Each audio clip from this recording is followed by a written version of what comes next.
As World War II ended, evidence of Nazi war crimes horrified the world. As political differences tore the Allies apart, as the Iron Curtain was being drawn across Europe, the Allies faced an issue so critical that they were forced to put their differences aside, so they could communicate a new ideal, a principle they hoped would end wars of aggression, genocide, and crimes against humanity. The Nuremberg Trial, the world's first international tribunal against war crimes, would provide the key. The trial would help the world understand that wartime atrocities could never be tolerated.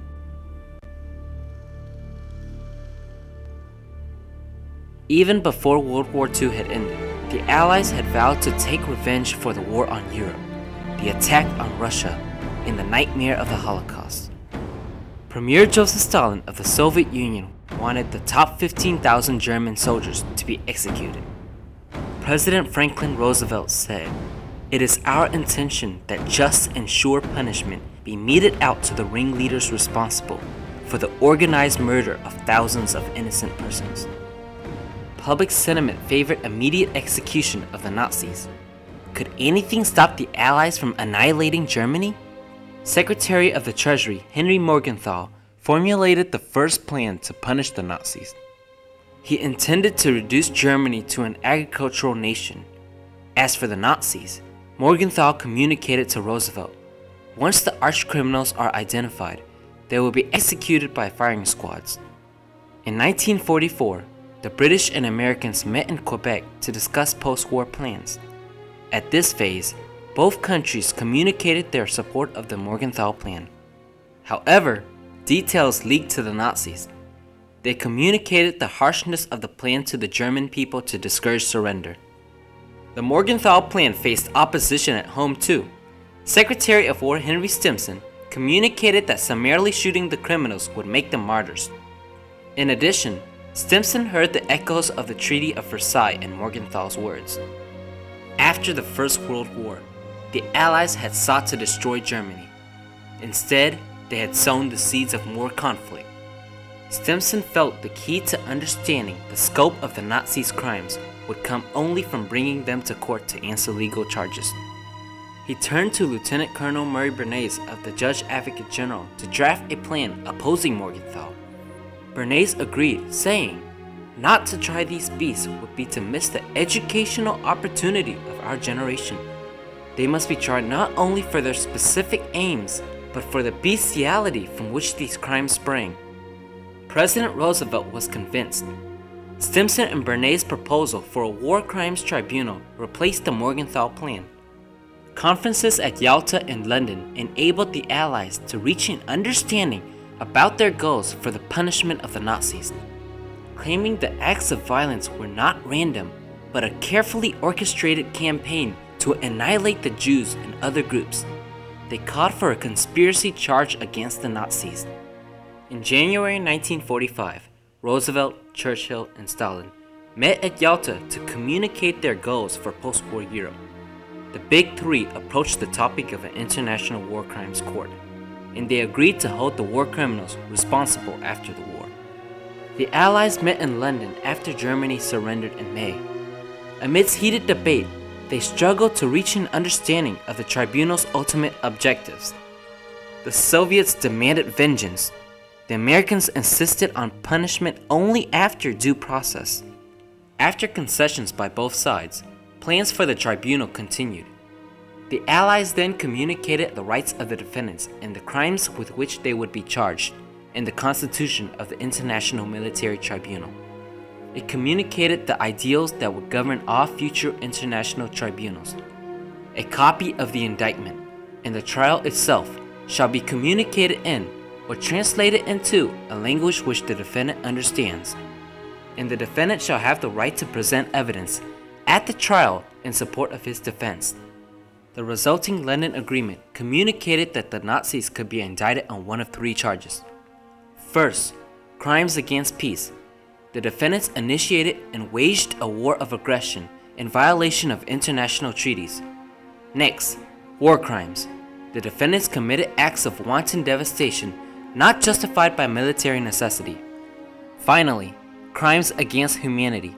the defendants were guilty of murder, extermination, and other inhumane acts committed against civilians on political, racial, or religious grounds. The Allies had to overcome misunderstandings derived from their differing legal systems. Russian, German, and French law put the burden of proof on the defendants. Under Anglo-American law, defendants were assumed innocent till proven guilty.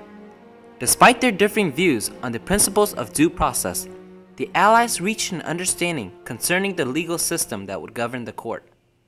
Ultimately, the International Military Tribunal followed Anglo-American law.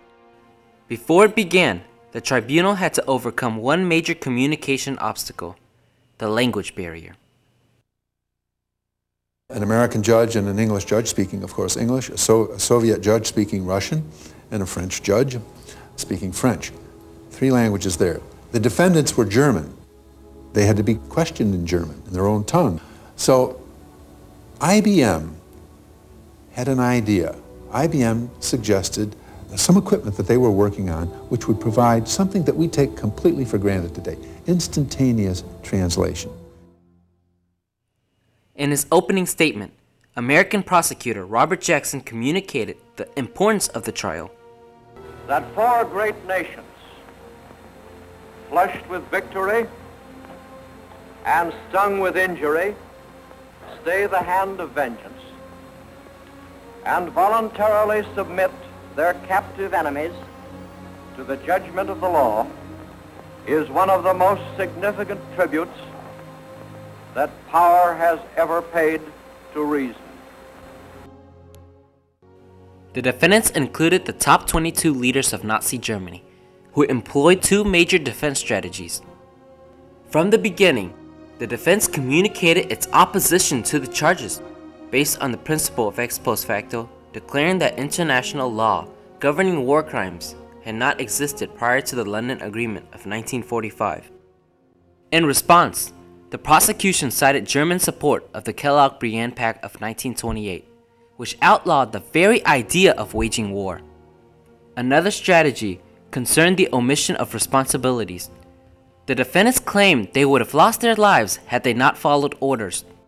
The tribunal rejected both strategies.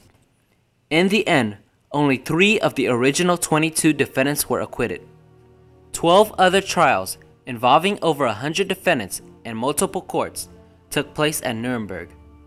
The verdicts communicated an international stand against diverse issues such as the criminal responsibility of judges who enforced immoral laws, of doctors who conducted inhumane medical experiments, and of entire organizations such as the Einsatzgruppen, who comprised the German mobile killing squads.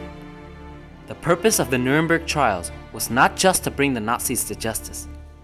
The Allies sought to definitively communicate the idea that waging a war of aggression would never be tolerated.